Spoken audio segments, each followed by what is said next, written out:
संत रामपाल जी महाराज एक ऐसे महान संत जिन्होंने अपनी सतभक्ति, तत्व ज्ञान, करुणा और सेवा के बल पर समाज में नई मिसाल कायम की है। संत रामपाल जी महाराज की अगुवाई में उनके सभी सतलोक आश्रमों से समाज कल्याण के अद्भुत कार्यों ने समाज को सुनहरे भविष्य की एक नई उम्मीद दिखाई है। संत रामपाल जी महाराज से नाम दीक्षा लेने के बाद लाखों लोगों की लाइलाज बीमारियां जैसे कैंसर, एड्स आदि ठीक हुई। संत जी के ज्ञान से प्रेरित होकर उनके अनुयायियों ने लाखों यूनिट रक्तदान किया। संत जी ने लाखों बहन बेटियों का दहेज मुक्त विवाह करवाया।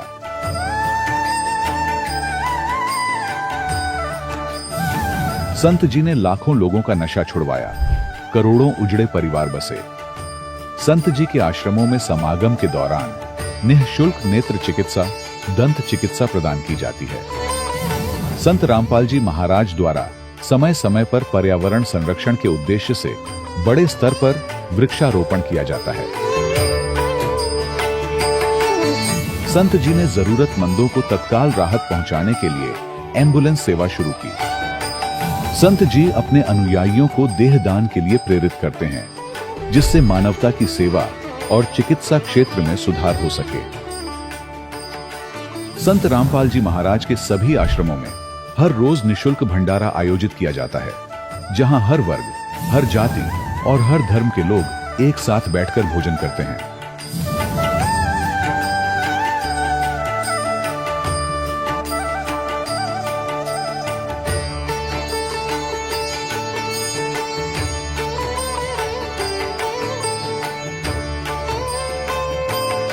संत रामपाल जी महाराज के आश्रम में हजारों बुजुर्गों को सम्मान और प्यार के साथ जीवन जीने का अवसर मिलता है।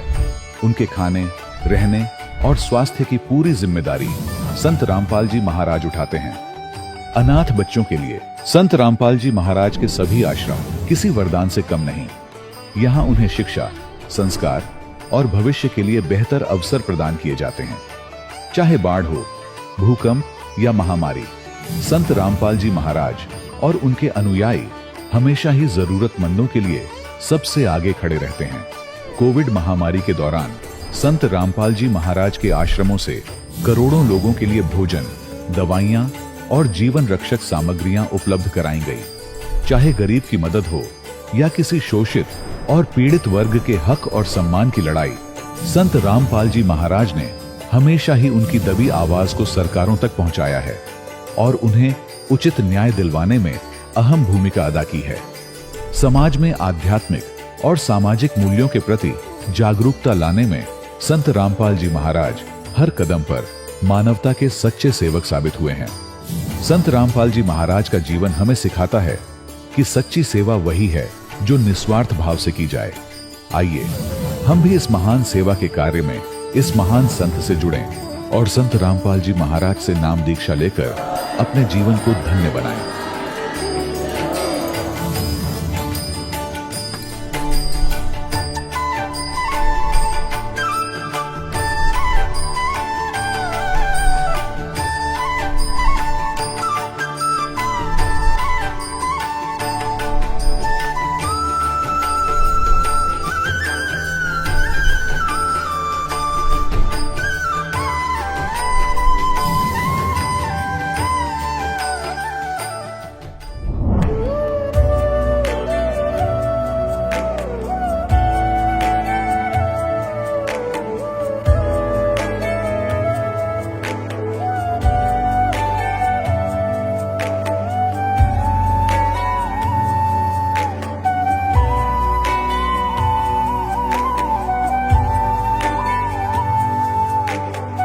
पूर्ण परमात्मा पाप कर्म दंड को भी काट सकता है।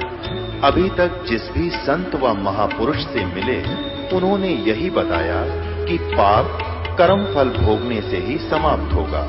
वो प्रभु कौन है जो पाप कर्म को काट देता है, वो काल के बंधन से छुड़वा देता है। उसका क्या नाम है, पूजा की विधि क्या है? कृपया अवश्य सुनिए जगत गुरु तत्वदर्शी संत रामपाल जी महाराज के अमृत वचन। नमस्कार दर्शकों, नशा एक ऐसा जहर है जो न केवल व्यक्ति के जीवन को बर्बाद करता है, बल्कि परिवार और समाज के लिए भी कहर बन जाता है। यह खुशी का भ्रम और दुख का वास्तविक कारण है, जो हरदा मध्य प्रदेश के रहने वाले प्रेम नारायण जी की जिंदगी को भी बर्बाद कर चुका था। नशे के कारण प्रेम नारायण जी मानसिक, आर्थिक और शारीरिक रूप से पूरी तरह टूट चुके थे। लेकिन आज प्रेम नारायण जी कह रहे हैं कि इनकी बदहाल जिंदगी को संत रामपाल जी महाराज ने संवारा है।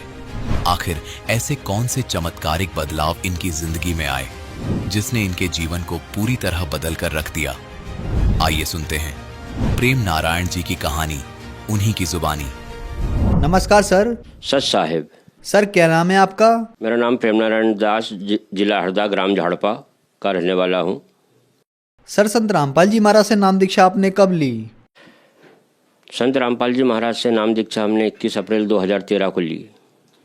सर संत रामपाल जी महाराज से नाम दीक्षा लेने से पहले आप क्या भक्ति साधनाएं करते थे? हाँ, संत रामपाल जी महाराज से नाम दीक्षा लेने से पहले हम अन्य देवी देवताओं की भक्ति करते थे। इसके बाद में फिर हम राधा स्वामी पंथ में चले गए। 4 साल वहाँ भक्ति की हमने। इसके बाद हम डॉक्टर श्रीमालिया में चले गए, वहाँ हमने 2-3 साल भक्ति की। फिर उसके बाद में हम अड़गड़ानंद जी में चले गए, फिर हमने 3-4 साल वहाँ भक्ति की।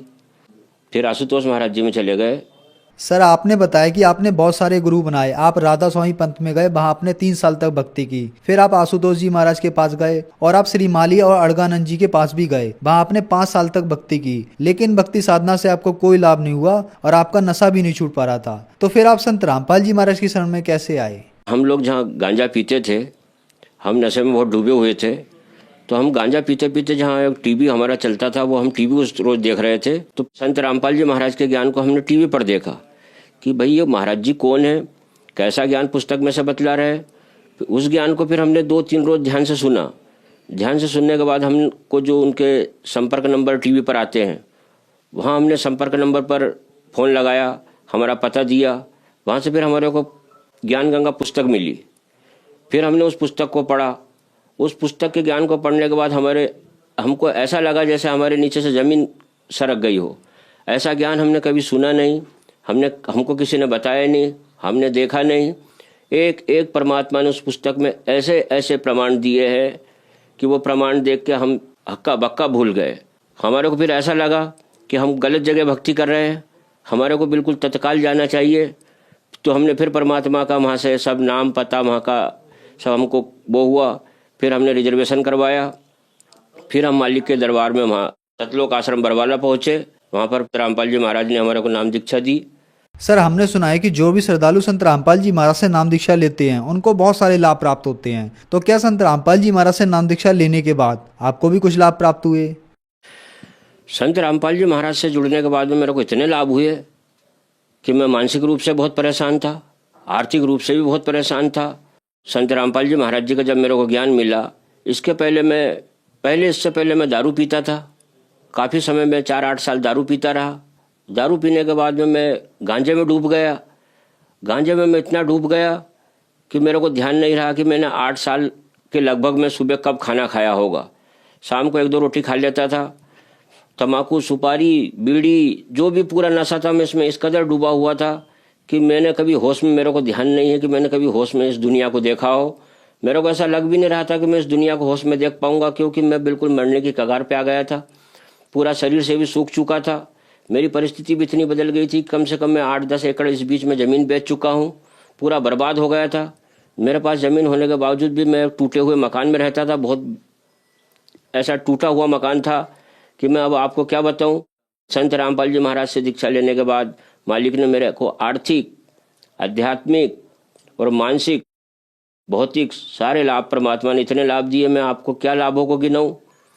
उनके लाभ से मैं आज आप लोगों के सामने खड़ा हूँ। आज मेरा पूरा परिवार जो है मालिक की दया से नाम लिया हुआ है। मेरी 2 बेटियां हैं, एक छोटा बालक है, भगतमती है, माताजी है। हमारा सबका सब परिवार आज इतना सुखी हो गया कि हम नहीं जानते कि उस गांव में हमसे ज़्यादा कोई सुखी होगा। मेरा सब कुछ बदल गया। मेरे को देखने वाले लोगों को आश्चर्य होता है कि इतना बिगड़ा हुआ आदमी जो मरने वाला था, मरने की हालत में मैं था, मालिक ने मेरे को वहाँ से खींच के लाए हैं। क्योंकि मेरा भाई एक पहले ही नशे में ख़त्म हो चुका था, उसकी भी 4 गुड़िया, 2 गुड़िया मेरी थी। पिताजी हमारे पहले ख़त्म हो गए थे। हमारा घर बिल्कुल ऐसे गर्त में डूबा हुआ था कि मेरे अलावा एक छोटा सा बालक था। 2 गुड़िया मेरी थी, ऐसी 6 गुड़िया। एक हमारी बहू, हमारी भगतमती माता जी, हम सब बाइया ही बाइया थी। मात्र एक मैं बचा था। मैं भी ऐसी भक्ति, टूटी फूटी भक्ति करके मैं भी परेशान हो गया था। मैं भी चाहता था कि मालिक मेरे को भी जल्दी आप उठा लो। मेरी कोई जीने की इच्छा बची नहीं थी। लेकिन परमात्मा संत रामपाल जी महाराज से जुड़ने के बाद में मेरे को, मेरे परिवार को, हमको सबको नया जीवन मालिक ने दिया। आज हम सब बहुत खुशी हैं, खुशहाल है। मेरा पूरा परिवार परमात्मा की भक्ति में लगा हुआ है। मैं लगा हुआ हूँ। मैं पूरा सूख चुका था। लोगों को मालूम था मैं 6 महीने में मरने वाला हूँ। इतना नशा में डूबा हुआ था कि मैं सुबह से शाम तक कभी खाना नहीं खाया। मैं बतला रहा हूँ आपको कि मेरे को 8 साल में ध्यान नहीं कि मैंने सुबह कब खाना खाया। कभी खाने नहीं मैं सुबह खाता था। इस कदर मैं उस नशे में डूबा हुआ था। तम्बाकू, सुपारी, बीड़ी या अन्य नशे तो मैं इतने करता था कि मैंने जमीन ही बेच चुका था। संत रामपाल जी महाराज की कृपा से आज मैं आप लोगों के सामने खड़ा हूँ। किसी तम्बाकू, बीड़ी, सिगरेट, गांजे किसी के पास न जाता हूँ, न बैठता हूँ, न उसका कोई नाम लेता हूँ। संत रामपाल जी महाराज की कृपा से मेरा पूरा नशा छूट चुका है। मैं आज बहुत अच्छा जीवन जी रहा हूँ। समाज में भी अच्छा जी रहा हूँ। जो लोग कल तक मेरे से कोई बात नहीं करते थे, कोई मेरे से मिलते नहीं थे, आज वे सब मिल रहे हैं। परमात्मा की दया से जो भी सहयोग हो रहा है, सब मेरा सहयोग भी कर रहे हैं। ऐसी मालिक की इस समय मेरे ऊपर अपार कृपा है कि मैं अभी क्या बतला सकता हूँ आपको। मैं सब तरफ से सुखी हो गया। जितने तरफ से दुनिया में मैं दुखी था, मालिक ने सब सुख मेरे घर में भर दिए। मेरे ऊपर कर्जा भी था, मकान भी टूटा हुआ था। संत रामपाल जी महाराज की शरण में गया। 6 महीने के अंदर अंदर मेरी जो जमीन को कोई पूछने वाला नहीं था, जहाँ पर ढोर और बकरी चढ़ती थी, वहाँ परमात्मा की ऐसा दया हुई कि वो कम से कम 1 लाख रुपए में वो बिकी। ईंट बनाने वालों ने मेरे को ईंट बना के दी। 1 लाख रुपया अलग से दिया और दूसरे साल वो जमीन जो है वो नदी में बह गई। तो मेरे को मालिक की तरफ से ईंट भी मिल गई, मकान के लिए पैसा भी मिल गया। उसी पैसे से भी मैंने कुआं खुदवा लिया। कुआं खुदवाने के बाद आज मेरी फसल भी अच्छी है। सारा सब कुछ मालिक ने मेरे ऊपर ऐसी वर्षा कर दी है संत रामपाल जी महाराज ने कि मकान भी ठीक हो गया, कर्जे से भी मैं फ्री हो गया, कुएं से भी फ्री हो गया। आज मेरी ज़मीन हरी भरी सब सिंचित है। मेरा घर इस समय कोई तकलीफ मेरे घर नहीं है। सर, संत रामपाल जी महाराज से नाम दीक्षा लेने के बाद आपको आर्थिक, भौतिक, शारीरिक, मानसिक सभी तरह के लाभ प्राप्त हुए। तो हम आपसे ये बात पूछना चाहेंगे कि आप बहुत ज़्यादा नशा करते थे, गांजा पीते थे, शराब पीते थे और भी बहुत ज़्यादा नशा करते थे। आपको नशे की इतनी बुरी लत थी कि आपको ये भी नहीं पता कि आपने सुबह कब खाना खाया। आप राधा स्वामी पंत, आशुतोष महाराज, श्री माली और अड़गानंद जी के पास गए, लेकिन संत रामपाल जी महाराज की शरण में आने के बाद आपका नशा छूटा। तो संत रामपाल जी महाराज ने आपको ऐसी क्या दवाई दी कि इतने सालों का नशा आपका संत रामपाल जी महाराज की शरण में आने के बाद छूट गया? संत रामपाल जी महाराज ने मेरे को कोई ऐसी जड़ी बूटी नहीं दी। संत रामपाल जी महाराज ने मेरे ऊपर ऐसा हाथ रख दिया और मेरे को दीक्षा दे दी। उस दिन का दिन है, आज का दिन है, सब स्वयं मालिक संत रामपाल जी महाराज की कृपा से, उनकी शक्ति से सब पूरा मेरा नशा छूट गया। मैंने बहुत प्रयास करा, कभी मेरा नशा ये नहीं छूटा, लेकिन संत रामपाल जी महाराज की ऐसी दया हुई, ऐसा मालिक ने शक्ति का हाथ मेरे ऊपर रख दिया कि उस शक्ति से परमात्मा की मैं पूरे नशे छोड़ चुका हूँ। आज बिल्कुल शुद्ध जीवन जी रहा हूँ। मेरा परिवार भी शुद्ध जीवन जी रहा है। ऐसी कोई मालिक ने मेरे को कोई जड़ से लेनी दे दिए जो कि आप समझते हो कुछ पिला दिया, कुछ खिला दिया। मालिक ने ऐसा आशीर्वाद दिया कि उस आशीर्वाद से मैं आज आप लोगों के सामने खड़ा हूँ, स्वस्थ खड़ा हूँ। पूरा सूखा हुआ था ये, आज मैं आप लोगों के सामने जैसा भी खड़ा हूँ ऐसा खड़ा हुआ हूँ कि मेरे को मालिक ने हष्ट पुष्ट कर दिया। सारे मेरे कमल खिल गए, मैं खिल गया। मेरी तो म्याद कम बची थी। मैं तो 6 महीने में मेरे जीवन की आस छोड़ चुका था। मेरे को मरना ही मरना था। सब लोग जान गए थे, मेरा पूरा आसपास का क्षेत्र जानता है, मेरा गांव जानता है कि मैं कितना बिगड़ा हुआ था, कैसी मेरी हालत हो गई थी और कैसा मरने वाला था। संत रामपाल जी महाराज की कृपा से सब देखकर दंग हो गए कि वाह गुरु, धन्य है मेरे गुरु जी। सारे लोग बोलते हैं कि संत रामपाल जी महाराज जिसकी कृपा से आज मैं, मेरा परिवार सब कुछ सुधरा हुआ है, पूरा क्षेत्र जानता है, पूरा गाँव जानता है। सर, हम आपसे एक बात पूछना चाहेंगे। आज बहुत सारे लोग हैं जो बहुत सारे रुपए खर्च करने के बाद भी नशा नहीं छोड़ पा रहे हैं। सरकारें अभियान चला रही हैं। आप तो बहुत ज़्यादा नशा करते थे, संत रामपाल जी महाराज की शरण में आने के बाद आपका नशा छूट गया। तो जो लोग आज भी नशा करते हैं और वो नशा छोड़ना चाहते हैं और नशा नहीं छोड़ पा रहे हैं, उनके लिए आप क्या कहना चाहेंगे? उनके लिए हम कहना चाहेंगे, टीवी चैनल चलता है और भी अन्य चैनल चलते हैं, डेली मालिक का, संत रामपाल जी महाराज का ज्ञान आता है। आप उस ज्ञान को सुनिए। वो ज्ञान आपको ऐसा वहाँ से पता लगेगा कि आप कहाँ भक्ति कर रहे हो, कैसे भक्ति कर रहे हो। इसके बाद में उसके नीचे एक नंबर प्लेट चलती है, उस नंबर पर गुरुजी के सब नाम, पते, संपर्क सब दिया हुआ है। आप फ़ोन लगाइए, आप गुरुजी के पास आइए, आप नाम दीक्षा लीजिए और मालिक का आशीर्वाद लीजिए और आप फिर मालिक का करिश्मा देखिए। बड़े बड़े रोग, बड़ी बड़ी बीमारियां संत रामपाल जी महाराज की कृपा से दूर हुई है। मैं स्वयं तो डूबा हुआ हूँ, अगर कोई मेरे को जानता है उस क्षेत्र में तो वो भी ये देख सकता है, समझ सकता है कि ये इतना डूबा हुआ आदमी, मेरे बस की बात नहीं थी कि मैं इस दलदल से बाहर निकल पाऊंगा। लेकिन मालिक संत रामपाल जी महाराज का आशीर्वाद रूपी हाथ मेरे ऊपर आया, जब से मेरी पूरी दुनिया बदल गई है। ये सब आप लोग जानते हो और आप भी जल्दी से जल्दी संत रामपाल जी महाराज की शरण में आइए, अपने जीवन को धन्य बनाइए, क्योंकि ऐसा अवसर फिर आप लोगों को मिलने वाला नहीं है। ऐसा गजब का मालिक का ज्ञान है, एक एक प्रमाण, एक एक अध्याय, एक एक पृष्ठ बतलाइए कि संत रामपाल जी महाराज, ऐसा ज्ञान हमने ना कभी सुना ना कभी हमने देखा। जैसे ही हमने सुना, हमने देखा, हमारे नीचे से जमीन खसक गई थी भाई। हम तो दंग रह गए थे कि ऐसा ज्ञान कहाँ मिलता है, इतने प्रमाण, एक एक प्रमाण। आज आप सब बुद्धिजीवी लोग हो, सब पढ़े लिखे लोग हो, एक एक पुस्तक में से आप एक एक प्रमाण को पढ़ सकते हो। खूब पढ़ लीजिए, खूब जांच लीजिए, खूब समझ लीजिए। ऐसा अवसर फिर आप लोगों को मिलने वाला नहीं है। संत रामपाल जी महाराज से नाम दीक्षा लीजिए, अपने जीवन का उद्धार कीजिए। संत रामपाल जी महाराज कहते हैं, भाई समझा है तो सिर धर पाओ, बहुर नहीं रहे ऐसा दाव। समझ ले और समझ गया हो तो फिर देर करने का कोई विषय बाकी नहीं बचा है। जितना जल्दी हो सके मालिक की शरण में आइए, संत रामपाल जी महाराज के, अपने खुद के जीवन को, अपने परिवार के जीवन को, अपने भाई बहनों के जीवन का उद्धार कीजिए। धन्यवाद सर। सत साहेब। संत रामपाल जी महाराज से दीक्षा प्राप्त करके सुखी हुए भक्त के अनुभव। अब देखिए जगत गुरु तत्वदर्शी संत रामपाल जी महाराज के मंगल प्रवचन। श्रीमद् भगवद गीता अध्याय नंबर 17 के और श्लोक नंबर 23 में स्पष्ट किया कि ओम तत्सत इति निर्देशः ब्रह्मणः त्रिविधः समर्थः। ओम और तत् जो सांकेतिक शब्द है, तत् ये दास बता सकता है, इस पृथ्वी पर और किसी के पास नहीं है। यदि इस दास से चुरा कर नाम लेकर के और फिर आप पे स्वयंभू गुरु बनकर को दान कर रहा है तो महादुश्मन है समाज का। पहले वालों ने नाश कर दिया, वो और कर देगा। उससे भी हमने बचना है। ऐसे कोई पाखंडी कहीं मिल जावे उससे भी बचाना है। जनता को समझाना है कि नकली है, इसको कोई अधिकार नहीं है। ठीक है, मानने उसका भला, ना तो भाई उनकी मर्जी, नहीं मानने तो कहीं भी जाओ, वो उनकी सजा मिलेगी फिर भगवान के दरबार में। तो सतनाम 2 अक्षर का है, एक ओम और एक तत्। और सत जो उसमें शब्द है वो आदि नाम है, इसको सार नाम भी कहते हैं, वो भी गुप्त है। तो गीता अध्याय नंबर 8 के श्लोक नंबर 13 में गीता ज्ञान दाता कहता है, मेरा एक ओम मंत्र है, बस, नथिंग एल्स। मुझ ब्रह्म का केवल एक ओम मंत्र है। और जो इस ओम का जाप करता है, इस ओम से मिलने वाली परम गति को प्राप्त होता है, वो ब्रह्मलोक है। ओम का साधक ब्रह्मलोक हो जाता है और वहां से भी पुनर्वृत्ति में आता है, जन्म मृत्यु होती है। और तत् ये सांकेतिक है। 3 पुरुष हैं गीता जी अध्याय नंबर 15 के श्लोक नंबर 1 से लेकर 4 में और 16 और 17 में कंसेप्ट क्लियर कर रखा है। संसार रूपी वृक्ष की संकेत दिया है, लेकिन कबीर परमेश्वर जी ने, क्योंकि तत्वदर्शी संत रूप में आए थे मालिक, उन्होंने उसका विस्तृत जानकारी दी है। और गीता जी अध्याय नंबर 15 के श्लोक नंबर 1 में यही कहा है कि जो संसार रूपी वृक्ष के सभी विभागों को जानता है, स वेदवित,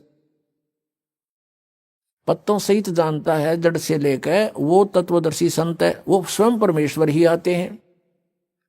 वो चौथे अध्याय के 32वें श्लोक में वो भी स्पष्ट किया है कि ब्रह्मणे मुखे सच्चिदानंद घन ब्रह्म के द्वारा अपने मुख से बोली हुई वाणी में यज्ञों यानी धार्मिक अनुष्ठानों की जानकारी विस्तार से कही गई है। चौथे अध्याय के 34वें श्लोक में कहा कि उस तत्व ज्ञान को तत्वदर्शी संत ही जानते हैं, उनसे पूछो। अब एक तो परमात्मा स्वयं आकर बोल कर गए तत्वदर्शी संत के रूप में, वह तो ब्रह्मणे मुखे होगी, परमात्मा की बोली हुई वाणी, कबीर वाणी। और फिर उस वाणी को कोई समझेगा, वो तत्वदर्शी संत है। तो आज तक कबीर परमेश्वर की वाणी को कोई नहीं समझ सका। इस दास पर मेहर करी परमात्मा ने, इन सदग्रंथों को जाना, सद्बुद्धि दी परमेश्वर कबीर जी ने और उनको खोला। अब हम उस प्रसंग पर आते हैं। 3 पुरुष बताए, सरपुरुष, अक्षर पुरुष, 16वें श्लोक में 15वें अध्याय। फिर ये इनके विषय में बताया कि ये भी नाशवान, इनके अंतर्गत जितने प्राणी इनके लोक में वो भी नाशवान, केवल जीवात्मा किससे की नहीं मरती, वो तो गधे की भी ना मरती। फिर 17वें श्लोक में 15वें अध्याय में कहा है कि उत्तम पुरुषत्व ने, वो उत्तम पुरुष तो कोई और है, इन दोनों से न्यारा है, और वही परमात्मा कहलाता है, और वही लोकतरम अविषय विवर्ती अवय ईश्वर है। वो तीनों लोकों में प्रवेश करके सबका धारण पोषण करता है, वो है अविनाशी भगवान। तो ये 3 मंडल हैं, 3 लोक हैं।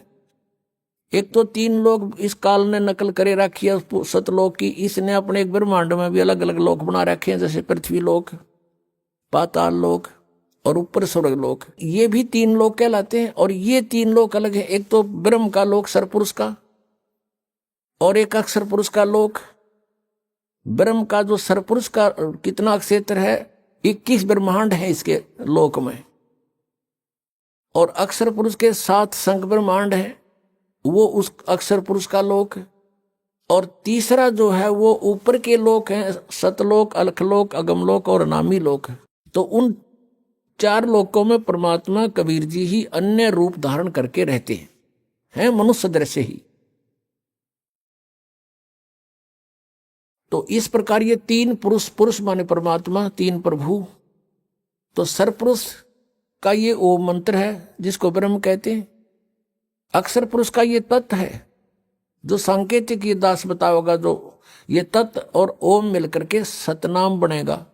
तो ओम के मंत्र की कमाई हमें काल से छुटवाएगी, और तत्व मंत्र की जो है हमने 7 संग ब्रह्मांडों को पार करना है अक्षर पुरुष के, उनका ऋण है, उसकी कमाई है।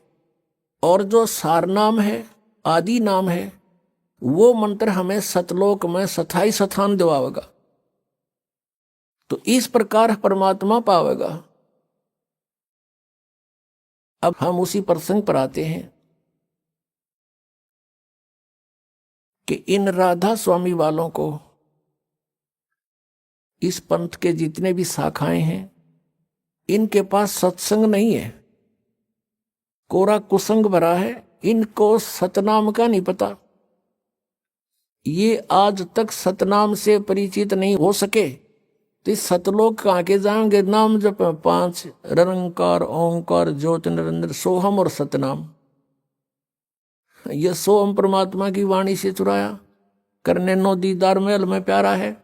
निरंकार, ओंकार, ज्योति, निरंजन ये भी वहां से चुरा लिए, जबकि उस करने नो दीदार महल में प्यारा है उसके अंदर ये 500 नाम काल तक के ही बता रखे हैं, यानी काल के ही डायरेक्ट इन्होंने इनमें से, जैसे एक शक्ति शब्द है, ये सोहम शब्द इन शब्दों में नहीं है। निरंकार, ओंकार, ज्योति, निरंजन ये तीनों काल के जाप हैं, और शक्ति दुर्गा का मंत्र है, और सोहम इन्होंने आप जोड़ दिया इसके अंदर, ये 5 मंत्र वाले, जबकि ये 5 नाम अन्य हैं, ये इन कमलों के खोलने के हैं। जैसे मूल कमल गणेश जी का वासा है, उसका मंत्र आपको दिया जाता है। फिर स्वाद चक्र, उससे ऊपर वो सावित्री और ब्रह्मा का वो मंत्र आपको दिया जाता है। जो नाभि कमल है जिसमें विष्णु और लक्ष्मी का वास है, उसका मंत्र अलग से दिया जाता है आपको।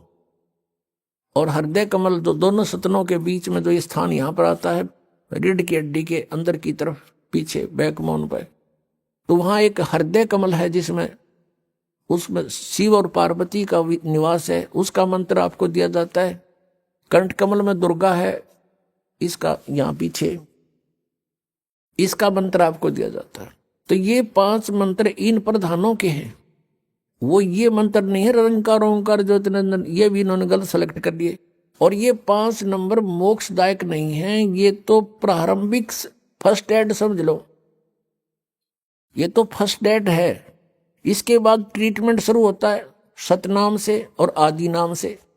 ये नाम भी कंपलसरी है, लेकिन ये कंप्लीट नहीं है 500 नाम। इन 500 को देते थे पहले परमात्मा, निरंकार, ओंकार ये नहीं है वो।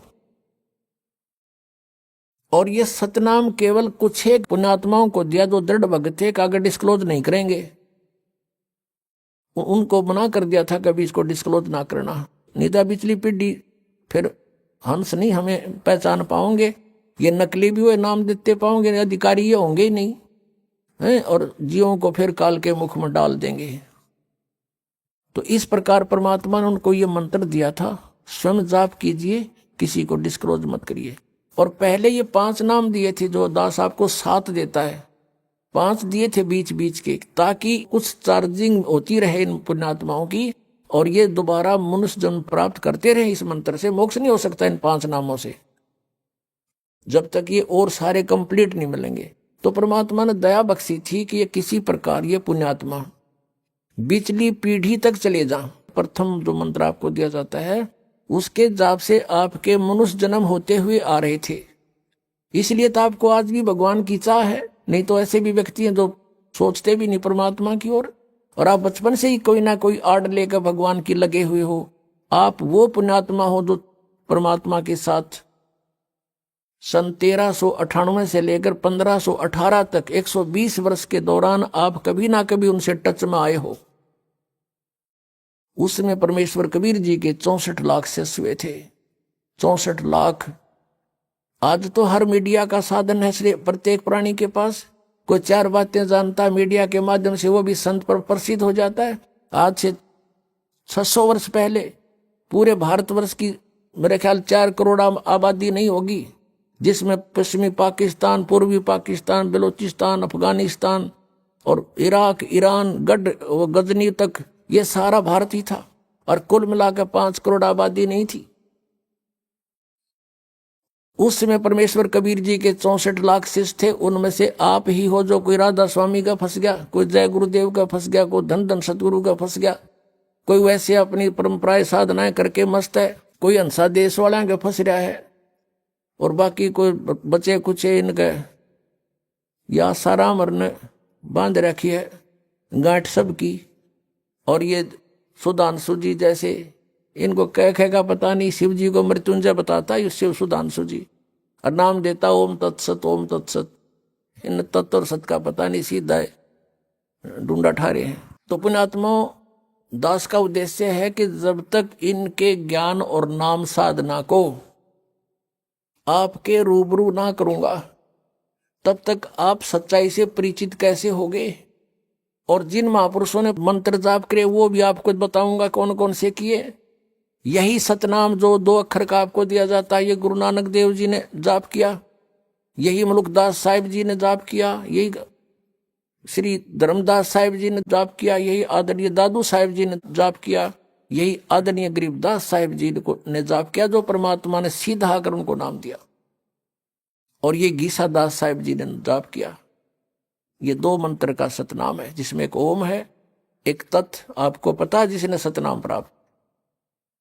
तो ये मंत्र है मोक्ष के। आदि नाम वो सार नाम है। इन 3 मंत्रों से आपका मोक्ष होगा। लेकिन इनमें ग्रुप बना दिया, 2 अक्षर का 2 सतनाम हो गया, ओम और एक तत् मिलाकर। तत् अलग से है वो मंत्र, और सत भी अलग कोड वर्ड है, ये सांकेतिक शब्द है तत् सत। इनमें ओरिजिनल मंत्र कुछ और हैं जो दास बता सकता है। अब ये पिछले पुण्यकर्मी प्राणी थे, जितने भी कभी परमात्मा के साथ रहे होंगे, जिनके पिछले संस्कार अच्छे थे, मोक्ष हुआ नहीं, आज वो गुरु पद पर बना दिए काल ने, और अज्ञान प्रचार की ड्यूटी ला दी, गलत नाम देने को उनकी सेवा दे दी। अब वो आप भी नरक में जाएंगे, और जितने अनुयायी हैं वो भी नरक में जाएंगे। समझदार को थोड़ा सा संकेत देते हैं, वही काफी होगा। पहले तो आपको दिखाते हैं कि जो प्रसंग है आज का, कि इनके पास सत्संग नहीं है, ये सत्संग नहीं जानते, ये लोक वेद सुनाते हैं और महिमा सतपुरुष की गाते हैं। इनको ये नहीं मालूम सतपुरुष कैसा है, ये निराकार बताते हैं, चेतन ही चेतन बताते हैं, वह प्रकाश ही प्रकाश है, और आत्मा प्रकाश में यानी सतपुरुष में ऐसे जाकर मिल जाती है जैसे बूंद समुद्र में। ये इनका अज्ञान है, ये इनका विधान है। जबकि परमात्मा सशरीर है, उसका नाम कबीर है, उसके एक रोमकूप में करोड़ सूर्य मिला दे करोड़ चंद्रमा, इतना उनके एक रोमकूप की शोभा सतलोक के अंदर सचखंड में। अब इनके अज्ञान की थोड़ी सी झलक देते हैं। एक पुस्तक है सारवचन राधा स्वामी वार्तिक, ये श्री शिवदयाल जी उर्फ राधा स्वामी यानी फाउंडर ऑफ राधा स्वामी पंथ, राधा स्वामी पंथ के प्रवर्तक के सत्संग के वचनों का संग्रह है। इनको देखना कैसा सत्संग आता था, ये कैसी क्रिया करते थे। ये है सारवचन राधा स्वामी वार्तिक। और ये देखना ये कहां से प्रकाशित है। प्रकाशक हैं जगदीश चंद्र सेठी, सेक्रेटरी राधा स्वामी व्यास, सत्संग व्यास, डेरा बाबा जयमल सिंह, पंजाब। मुद्रक हैं लक्ष्मी ऑफसेट प्रिंटर्स, दिल्ली से। इनकी भूमिका से बहुत कंसेप्ट क्लियर होता है। सारवचन ये भूमिका है। सारवचन राधा स्वामी वार्तिक हजूर स्वामी जी महाराज के वचनों का संग्रह है। ये हजूर महाराज जी कौन है, ये दिखाते नीचे। ये वचन सत्संगों तथा अन्य चर्चाओं के दौरान सत्संगियों ने नोट किए थे। स्वामी जी महाराज के परम धाम सिधारने के कुछ वर्ष बाद इनका संग्रह करके पुस्तक रूप में छपवाया गया। सन 1902 में बाबा जयमल सिंह जी महाराज ने सारवचन राधा स्वामी वार्तिक को पहली बार गुरमुखी लिपि में छपवाया। यानी 1902 से पहले भी चल रही थी यह पुस्तक दूसरी भाषा में, लेकिन गुरमुखी भाषा, पंजाबी भाषा में 1902 में बाबा जयमल सिंह जी ने छपवाई और उससे फिर हिंदी में ये छपी।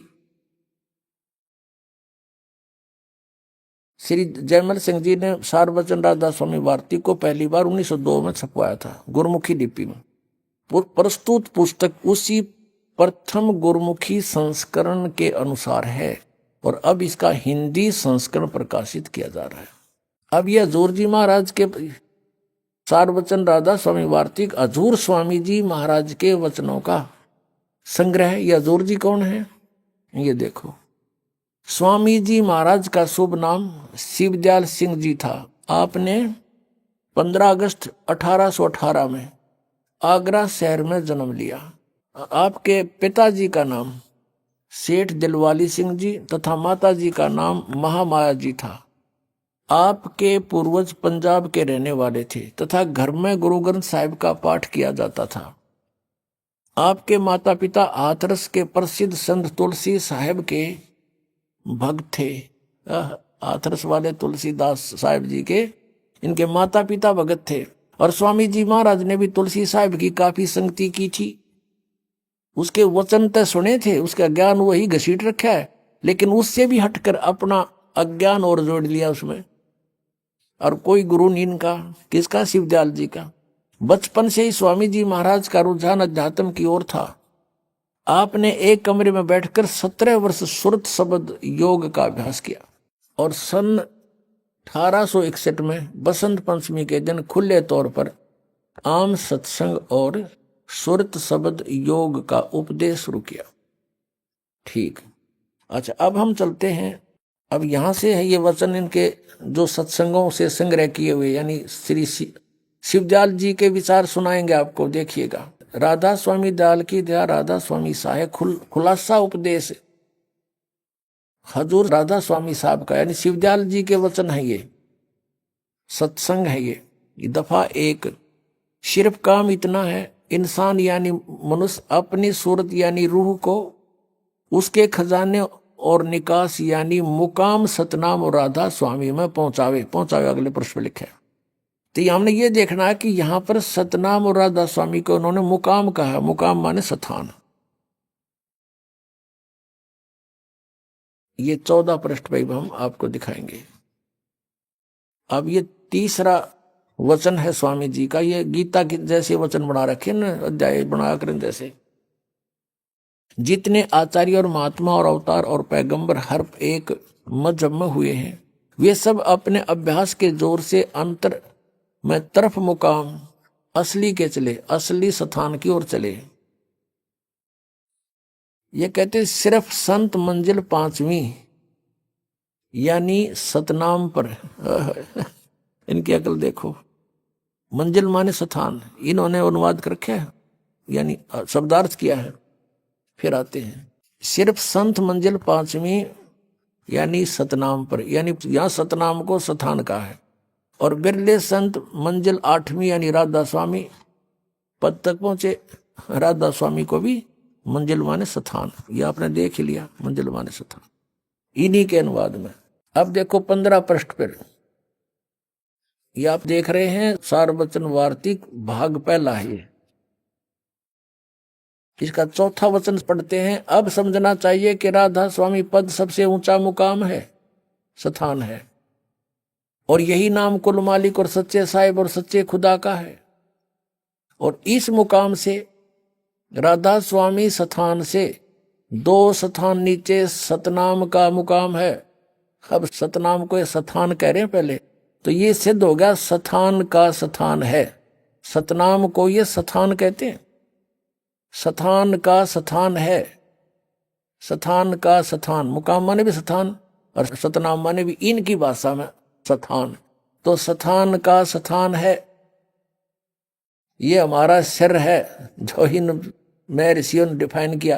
अब आगे देखो कि जिसको संतों ने सतलोक, इब सतनाम को आगे परिभाषित किया है, डिफाइन किया है सतनाम को, स्थान के स्थान को, इस सतनाम को, जिसको संतों ने सतलोक सतनाम, सचखंड सतनाम, सार शब्द सतनाम और सत शब्द और सतनाम भी सतनाम और सतपुरुष भी सतनाम। ये कोई भांग पी के बांटे सके इस तरह बकवाद है, कोई सिर न पैर इसका करके बयान किया। सतपुरुष भी सतनाम, सतलोक भी सतनाम, सचखंड भी सतनाम है, और सार शब्द भी सतनाम और सत शब्द भी सतनाम और सतनाम भी सतनाम और सतपुरुष भी सतनाम। अब ये तो सत्संग सुना दिया आपको फाउंडर ऑफ द राधा स्वामी पंथ, इनके परम धनी का, परम हजूर का, और इसी श्री शिवदयाल जी के शिष्य हुए हैं श्री जयमल सिंह जी। डेरा ब्यास बाबा जयमल सिंह उसने स्थापित किया। उस जयमल सिंह जी के शिष्य हुए सावण सिंह जी। श्री सावण सिंह जी के शिष्य हुए डेरा सच्चा सौदा सिरसा के प्रवर्तक श्री खेमामल उर्फ श्री बलोचिस्तानी सामस्ताना जी। अब श्री सावन सिंह जी को भी कितना ज्ञान था, उससे सिद्ध हो जाएगा कि श्री खेमामल सिंह जी के पास भी इसी कुएं का पानी है, तो सच्चा सौदा सिरसा में भी क्या होगा अब देखिएगा। अब ये है एक पुस्तक है संत मत प्रकाश, जिसके लेखक हैं श्री सावण सिंह जी। यह संत मत प्रकाश भाग 3 है और इसके लेखक हैं श्री सावन सिंह जी। ये है श्री सावन सिंह जी, इनका चित्र दिखाते हैं आपको। ये है श्री सावन सिंह, संत मत प्रकाश भाग। हजूर महाराज सावन सिंह जी के सत्संगों का संग्रह। ये देखिएगा, प्रकाशक हैं जगदीश चंद्र सेठी, सेक्रेटरी राधा स्वामी सत्संग ब्यास, डेरा बाबा जयमल सिंह पंजाब। और यो है गोपसंस पेपर लिमिटेड, ये मुद्रक है। इसके हम आपको 102 पृष्ठ पर ले चलते हैं। 102 पृष्ठ यहां देखना। अब यहां सत्संग सुना रहे हैं सावन सिंह जी। सचखंड या सतनाम चौथा लोक है। सचखंड या सतनाम कहो चाहे सचखंड कहो, यो चौथा लोक है सतनाम। अब 107 पृष्ठ पे इसके बस देखिएगा, 6 और 7 पर नीचे आते हैं।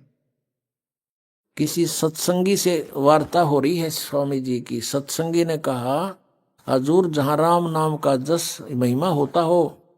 सावन सिंह जी कहते हैं, कौन से राम का जिक्र करता है तू, कौन से राम का? वही सत्संगी, क्या राम बहुत सारे हैं महाराज जी? सावन सिंह जी कहते हैं 4 राम हैं। आपका इशारा कौन से राम की तरफ है? 107 पर पढ़ेंगे। वही सत्संगी, हजूर चारों रामों को खोल कर बताइए, चारों राम को खोल कर बताइए महाराज जी। सावन सिंह जी लागे फिर सत्संग सुनाने। एक राम दशरथ घर डोला है, एक राम घट घट में बोला है, एक राम का सकल पसारा, एक राम त्रिभुवन से नारा। ये कबीर जी की वाणी को डिफाइन कर रहे हैं, खोल रहे हैं, अनुवाद कर रहे हैं सावन सिंह जी। पहला राम राजा दशरथ के बेटे जो त्रेता युग में हुए अवतार थे, आए और अपनी ड्यूटी अदा करके चले गए, लेकिन अब हमें नहीं मिल सकते, हमारा काम नहीं कर सकते। दूसरा राम मन है जो घट घट में व्यापक है। तीसरा राम ब्रह्म है जो सारी त्रिलोकी को पैदा करता है, पालता और नाश करता है। चौथा राम सतनाम है, ये असली राम है। वाह रे सावन सिंह, अब यो सतनाम राम हो गया और यो असली राम। वह सतलोक और सचखंड कह था इस सैन देख 102 पृष्ठ पे। ये 102 पृष्ठ पे इसी संत मत भाग प्रकाश 3 के भाग 3 के 102 पे कह रहा है कि सचखंड या सतनाम चौथा लोक है। 107 पे कह रहा है यो असली राम है। अरे देवताओं खूब समारे तुम मारगिरी दुनिया है, काल के मुंह में ठोक दी। हे भगवान, अब आपने वचन देख लिए राधा स्वामी पंथ के मुखिया के और सावन सिंह जी के, इसलिए बताने पड़े क्योंकि इससे एक और शाखा निकली है सच्चा सौदा सिरसा की। ऐसा ही ज्ञान उनके पास है, थोड़ी सी झलक उनकी भी दिखा दें। अब पुस्तक का नाम है सचखंड की सड़क। इसके नाम ने सुनकर तो आदमी कटका मर जा। अक भाई सीधा कति मेटल रोड है और चढ़ार भगवान के दरबार में, और इसमें खख भी नहीं है, कख नहीं है इसके अंदर सतलोक और सचखंड के बारे में। ये डेरा सच्चा सौदा से प्रकाशित है। सचखंड की सड़क पहला भाग है। इसके लेखक हैं दासन दास अजूर महाराज सतनाम सिंह जी, डेरा सच्चा सौदा सिरसा हरियाणा। यानी ये श्री खेगमामल सिंह जी के उत्तराधिकारी हुए सीधे, यानी दूसरे गद्दी नसीन। अब तीसरी गद्दी चल रही है। धन धन सतगुरु तेरा ही आसरा, सचखंड की सड़क भाग पहला। ये वो सतनाम सिंह जी इसके लेखक हैं। और यहां से ये पट छपी है। प्रकाशक ये इंद्र सेन प्रबंधक, डेरा सच्चा सौदा, और मुद्रक भी यही है इंद्र सेन प्रबंधक, परमार्थ उपदेश प्रिंटिंग प्रेस, डेरा सच्चा सौदा, सतनाम सिंह जी मार्ग, सिरसा हरियाणा से। अभी आपने सुने संत रामपाल जी महाराज के मंगल प्रवचन।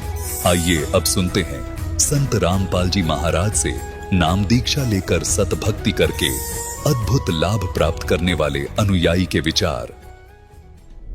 दर्शकों, क्या एक पुस्तक के माध्यम से प्राप्त गुरु का मार्गदर्शन जीवन की तस्वीर को पूरी तरह बदल सकता है? आज हम आपको मिलवाने जा रहे हैं इंदौर के रहने वाले मुकेश जी से। दरअसल मुकेश जी अपनी समस्याओं से इस कदर परेशान हो चुके थे कि एक समय इन्होंने आत्महत्या जैसा कठोर कदम उठाने का पक्का इरादा कर लिया था। पर इसी बीच इन्हें संत रामपाल जी महाराज द्वारा लिखित पुस्तक ज्ञान गंगा मिली। इस पुस्तक में वर्णित शास्त्र, अनुकूल भक्ति और चमत्कारिक अनुभवों को पढ़ने के बाद आज मुकेश जी सुख शांति की राह पर चल रहे हैं। जब इन्होंने अपनी बहन के लाइलाज कैंसर और उसकी पीड़ाओं को दूर करने की गुहार लगाई तो देखिए क्या चमत्कार हुआ। आइए सुनते हैं मुकेश जी की कहानी उन्हीं की जुबानी। नमस्कार सर। नमस्कार साहब। सर क्या नाम है आपका? मुकेश हिरवानी, इंदौर से हूँ। सर संत रामपाल जी महाराज से नाम दीक्षा आपने कब ली? संत रामपाल जी महाराज से नाम दीक्षा मैंने 3 अप्रैल 2016 को ली है। सर संत रामपाल जी महाराज से नाम दीक्षा लेने से पहले क्या आप कोई भक्ति साधनाएं भी करते थे? जी कर रहा था मैं। जैसे हमारे सभी समाज में करते हैं अन्य देवी देवताओं की, ऐसे 33 करोड़ देवी देवताओं की भक्ति कर रहा था। हमारे गांव में सारे लोग राधा स्वामी पंथ से जुड़े हुए थे। जब राधा स्वामी पंथ से जुड़े हुए थे तो मुझे भी लगा कि राधा स्वामी में जाते हैं तो क्या है, तो मैं 1996 से राधा स्वामी के सत्संग सुनने के लिए जाने लगा। राधा स्वामी के सत्संग सुनने के लिए मैं जाता था तो वहाँ पर गुरु जी बहुत अच्छी ज्ञान की चीज़ें बताते थे कि मीराबाई ने ऐसी भक्ति करी है, गुरु नानक देव जी ने ये भक्ति करी है, रविदास जी महाराज ने ये भक्ति करी है और उस परमात्मा को प्राप्त कर रहे हैं। और ये सारे राम रहीम वगैरह गॉड, अल्लाह, इनके सबके सिर्फ रास्ते अलग है, बल्कि रास्ते सब जाके एक ही जगह मिलते हैं और वो सबका मालिक एक है और उसकी भक्ति करना चाहिए और उन मंत्रों का जाप करना चाहिए जो गुरुजी देते हैं और इसके बाद में ये परमात्मा के प्राप्त करने के लिए हैं। तो जब संतों की वाणी बोलते थे और संतों के बारे में बताते थे कि परमात्मा एक है, राम रहीम एक है, तो वो परमात्मा कौन है, मेरे दिमाग में एक क्लिक करता था कि वो परमात्मा है कौन। जिसकी भक्ति करते हैं वो परमात्मा के बारे में जानने की कोशिश कर रहा था मैं कि वो परमात्मा कौन है। बल्कि राधा स्वामी के अंतर्गत मैं 17 साल तक गया, उन्होंने अभी तक उस परमात्मा का मुझे नाम नहीं बताया कि वो परमात्मा कौन है। परमात्मा के बारे में मुझे उनके द्वारा बताए हुए ज्ञान से नहीं चला। तो वहाँ से मैं आसाराम बापू जी के सत्संगों में गया। मुझे एक हमारे पास में जिया जी थे, उन्होंने बोला कि आसाराम बाबू तो साक्षात सत्संगों के माध्यम में कृष्ण भगवान का अवतार हो जाते हैं, कृष्ण भगवान प्रकट हो जाते हैं। उनको चलो विष्णु भगवान की भक्ति करके देखें, कहीं परमात्मा अपने को साक्षात मिल जाएं। जब आसाराम बाबू जी के पास में गया तो उन्होंने 7-8 मंत्रों का बताया। 7-8 मंत्र बताने पर उन्होंने बोला कि आपको जो उचित लगे, जो पसंद आए, आप उसकी चॉइस कर लो और उसकी भक्ति चालू कर दो, माला करना चालू कर दो। 10 माला करो डेली, सुबह 10 माला शाम को। उनको चलिए मैंने लिया, मैंने को चलो विष्णु भगवान की भक्ति करें। तो 4 साल तक मैंने विष्णु भगवान की भक्ति भी चालू करी। बल्कि वो भक्ति करने से भी मुझे बहुत कष्टों से गुजर रहा था, काफ़ी दुखों से गुजर रहा था, बड़ा परेशान हो रहा था। यहाँ तक कि ये कंडीशन आ गई थी कि मैं कहीं सुसाइड कर लूँ। सुसाइड के बारे में मैंने जैसे सोचा, उनको नहीं, ये तो कोई उपाय ही नहीं है कि सुसाइड किया जाए, बल्कि उससे निपटा जाए। तो इस बीच में नवरात्रि का समय था। नवरात्रि में मैं हमारे इंदौर जिले के पास में देवास जिला है, वहाँ पर चामुंडा देवी माता का बहुत बड़ा मंदिर है, प्रसिद्ध मंदिर है। हम पूरे परिवार के साथ में माता जी के दर्शन करने के लिए गए। जब दर्शन करने के लिए हम चढ़े तो टेकरी के पास में ही वहाँ पर कुछ संत रामपाल जी महाराज के शिष्य जो थे वो ज्ञान गंगा पुस्तक की सेवाएं कर रहे थे। मैं उसके पास से थोड़ा आगे बढ़ा, वो ज्ञान गंगा लिखा हुआ जो था वो मुझे अट्रैक्टिव लगा, मुझे आकर्षित ज्ञान गंगा ने करा। मैं वापस रिटर्न आया, मैंने देखा, मैंने कहा भाई उस पुस्तक को लिया, अच्छी लगी मुझे। घर पे आने के बाद में उसको पढ़ा। घर पे आने के बाद में मैंने जब उसको पढ़ा तो उसमें जब देखा तो बहुत सारा अलग ज्ञान लिखा था, बल्कि ये नहीं मालूम था कि ये ज्ञान देने वाला भी यहाँ पर मौजूद है, ये पता नहीं था मुझे, क्योंकि पुस्तक में लिखा होगा। ये करके मैंने रख दिया। ये रखने के बाद में एक यहाँ पे इंदौर में एक भगत जी हैं, वो रामपाल जी महाराज का ज्ञान जो है से वो जुड़े हुए थे, उनके शिष्य थे। उन्होंने मुझे बोला कि मुकेश जी एक बहुत अच्छा ज्ञान है, आप परमात्मा के यूं भी खाते पीते नहीं हो, आप उनके शिष्य बने हो। बल्कि ये आसाराम बापू जी का जो पंथ हैं, ये हैं पंथ तो सभी अच्छे हैं, बल्कि ये जो भक्ति विधि है ये गलत भक्ति विधि है। इस भक्ति विधि से मोक्ष नहीं मिलेगा, और अगर आपको मोक्ष लेना है, मोक्ष चाहिए, तो सही शास्त्रों के आधार पे आपको भक्ति करना पड़ेगी। तो मैंने क्या है, तो उन्होंने मुझे फिर वो ज्ञान गंगा पुस्तक दी। जब वो ज्ञान गंगा पुस्तक देखी, फिर से मैंने उसको पढ़ना चालू करा। जब स्टडी करी तो सारे शास्त्रों में प्रमाण थे। इनको नहीं यार, इसमें मैं यकीन नहीं कर सकता, इसमें जो लिखा हुआ वो हो सकता है ये गलत हो सकता है, इस महाराज का कुछ छापा हुआ हो सकता है और दूसरों के बारे में गलत बोल रहे होंगे। फिर मैंने कहा कि इसका कोई उपाय तो होगा ही। तो उसमें लिखा हुआ था ज्ञान गंगा के अंतर्गत जो प्रमाण लिखे हुए थे, पेज वाइज प्रमाण लिखे हुए थे, ग्रंथों का नाम लिखा हुआ था। तो इंदौर के अंदर गीता प्रेस गोरखपुर का बहुत बड़ा डिपो है श्रीवर्धन कॉम्प्लेक्स के अंदर, वहां से मैं उन पुस्तकों को खरीद के लाना चालू करा और मैंने मिलाना चालू करा। जब मिलाना चालू करा तो वो प्रमाण देखा। वो प्रमाण देखने के बाद में मैं बहुत दंग रह गया, अचंभित रह गया। उनको नहीं यार, ये प्रमाण कुछ ठीक है। फिर ये सारी चीजें जब प्रमाण देखने के बाद में इनको यार सही है, आप क्या करना चाहिए। तो संत रामपाल जी महाराज ने मुझे जब प्रथम नाम उपदेश के बारे में बताया और उच्चारण करवाया, मैंने वो नाम उपदेश जब सुना तो मैंने मेरा सिर पकड़ लिया कि इस मंत्रों को ढूंढने के लिए मैंने मेरे जीवन के 20 साल गंवा बैठा। तब मैंने संत रामपाल जी महाराज से नाम दीक्षा ग्रहण करी।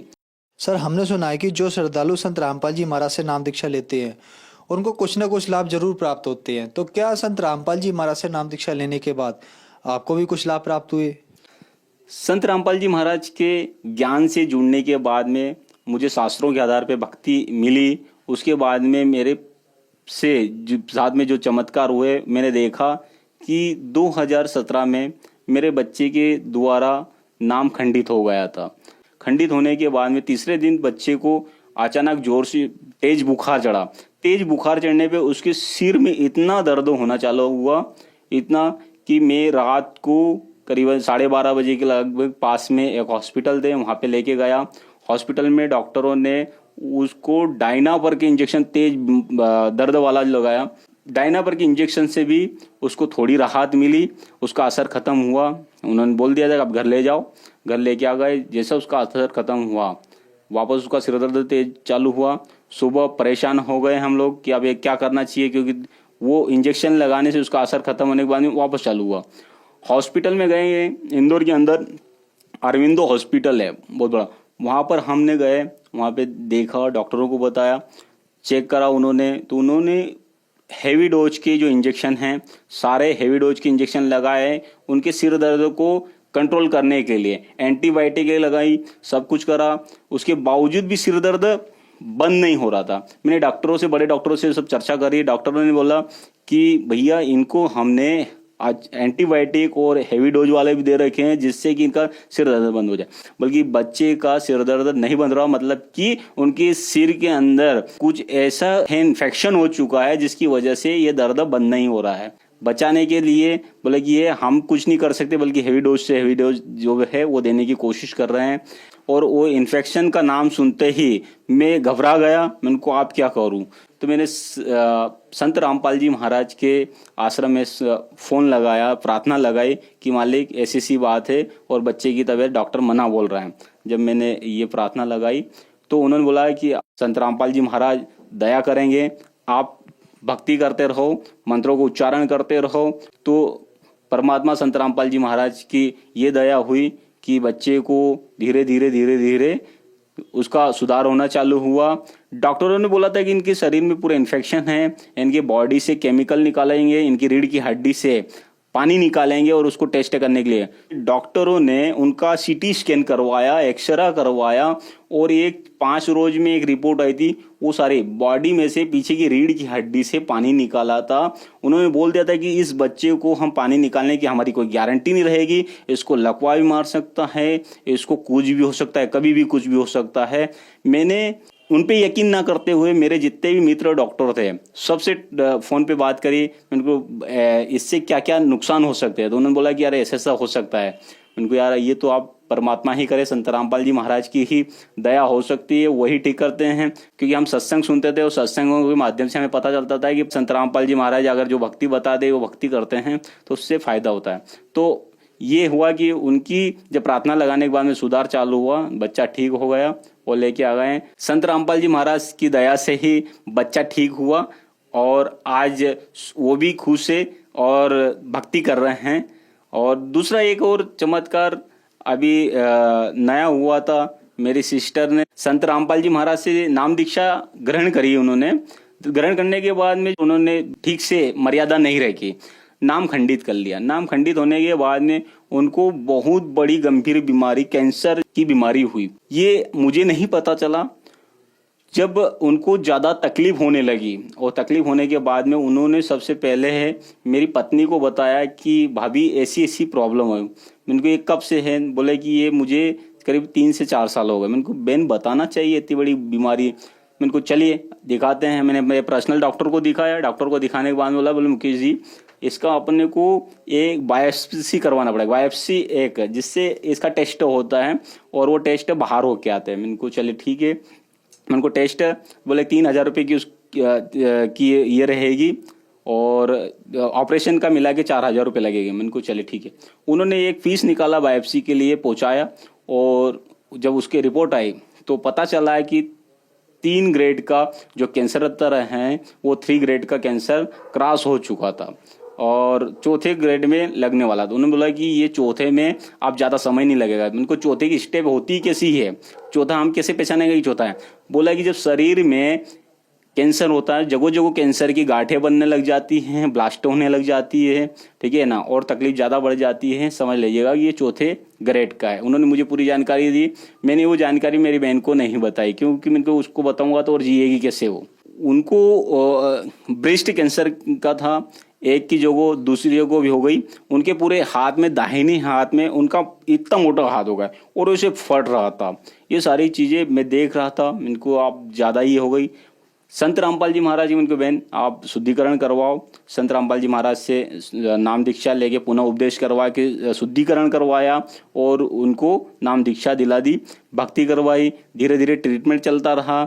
संत रामपाल जी महाराज के आश्रम में प्रार्थना करी और मालिक से बात ये करे कि आप भक्ति करो तो परमात्मा दया करेंगे, संत रामपाल जी महाराज दया करेंगे, परमात्मा दया करेंगे और आप भक्ति करते रहो। भक्ति करते करते उनको फिर सतनाम मिल गया 4 महीने के बाद में। तो उनको बहन को फिर हॉस्पिटल में लेके गए, डॉक्टरों को दिखाया।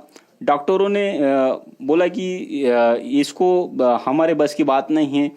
बस की बात इसलिए नहीं कि इनको पूरा बॉडी में फैल चुका है कैंसर का, पूरा बॉडी में ये जो दाहिना हाथ था, दाहिना हाथ भी इतना हो गया था। और बोले कि हमारे वो बस का बात नहीं है, आप कुछ भी कर सकते हो, जो ट्रीटमेंट चल रहा है इसमें संतुष्टि रखना पड़ेगा।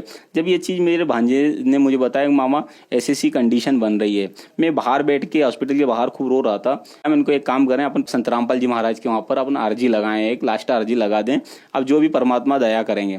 जब वहाँ संत रामपाल जी महाराज के आश्रम में मैंने फ़ोन लगाया, प्रार्थना लगाई। प्रार्थना करने के बाद में उन्होंने बताया कि आप सतनाम का सुमरण करो और संकल्प कर लो। मैंने एक संकल्प करा वहीं से, और परमात्मा की ऐसी दया हुई। संकल्प करने के बाद में संत रामपाल जी महाराज की ऐसी दया हुई कि 15 मिनट के बाद में बेन को आराम मिलना चालू हुआ। आराम मिलने के बाद में उन्होंने 20 मिनट बाद में वहीं पर आने की अनार खाए, कुछ अनार खाने के बाद में वो सुधार होना चालू हुआ। सुधार होते होते होते होते आज बेन पूर्ण ठीक हो चुकी है। और जिसको मतलब 4 महीने जो बेन बिस्तर पे कभी सोई नहीं थी, पीठ नहीं लगाया होता, आज वो संतुष्ट सो रही है। और दया परमात्मा की, संत रामपाल जी महाराज की है कि अभी वो ठीक है और मालिक की भक्ति कर रही है। संत रामपाल जी महाराज की ऐसी दया रही कि बगैर ऑपरेशन के, बगैर दवाई के परमात्मा की दया से ठीक है बेन। और डॉक्टरों ने जो बोल दिया था कि इसको चौथे स्टेप का जो कैंसर जो फैला हुआ है, पूरी बॉडी में फैल चुका था, बोले कि इससे हमारे बस की बात नहीं, आप घर ले जा सकते हो इसको, बल्कि परमात्मा की ऐसी दया है कि अभी वो पूर्णतः ठीक है। उनका पूरा परिवार जुड़ चुका है। हाँ, एक इससे फायदा ये हुआ है संत रामपाल जी महाराज की कि जो बाहर के जो भाई जो लोग जुड़े नहीं थे, वो बोलते थे कि आपको जुड़ने से, संत रामपाल जी महाराज की पूजा पाठ करने से, भक्ति करने से क्या फायदा होता है। संत रामपाल जी महाराज की भक्ति का, संत रामपाल जी महाराज का विरोध करते थे, वो आज उनकी भक्ति विधि से उनके बताए हुए हम कर रहे हैं तो वो भी खुश हैं और वो अभी सत्संग देखने लग गए हैं। सर, संत रामपाल जी महाराज से नाम दीक्षा लेने के बाद आपको बहुत सारे लाभ प्राप्त हुए, तो जो श्रद्धालु आज आपको देख रहे हैं और वो भी किसी न किसी बीमारी या कैंसर के मरीज हैं, उनके लिए आप क्या कहना चाहेंगे? मैं ऐसे भाइयों से निवेदन करना चाहूँगा कि आप संत रामपाल जी महाराज से नाम दीक्षा लें, ग्रहण करें। और ग्रहण करने के बाद में बहुत सारी बीमारियां हैं और उनसे आप बच सकते हो, छुटकारा। और घर में सुख शांति भी आती है उससे।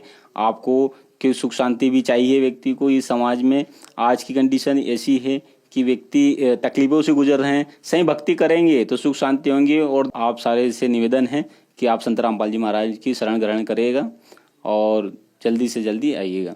सर, संत रामपाल जी महाराज से नाम दीक्षा कैसे ली जा सकती है?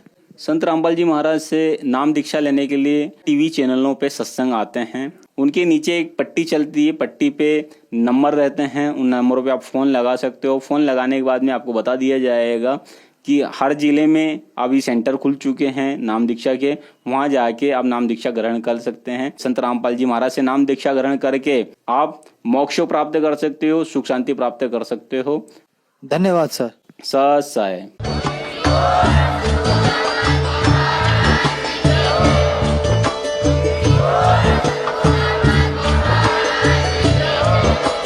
आप सुन रहे थे जगत गुरु तत्वदर्शी संत रामपाल जी महाराज जी के मंगल प्रवचन। अधिक जानकारी के लिए विजिट कीजिए हमारी वेबसाइट www.jagatgururampalji.org। संत रामपाल जी महाराज जी के शुभ आशीर्वाद से पूरे विश्व भर में 500 से भी ज्यादा नाम दीक्षा केंद्र हैं, जिन पर संत रामपाल जी महाराज जी द्वारा ऑनलाइन निशुल्क नाम दीक्षा दी जा रही है। अपने नजदीकी नाम दीक्षा केंद्र का पता करने के लिए संपर्क करें 8222880541।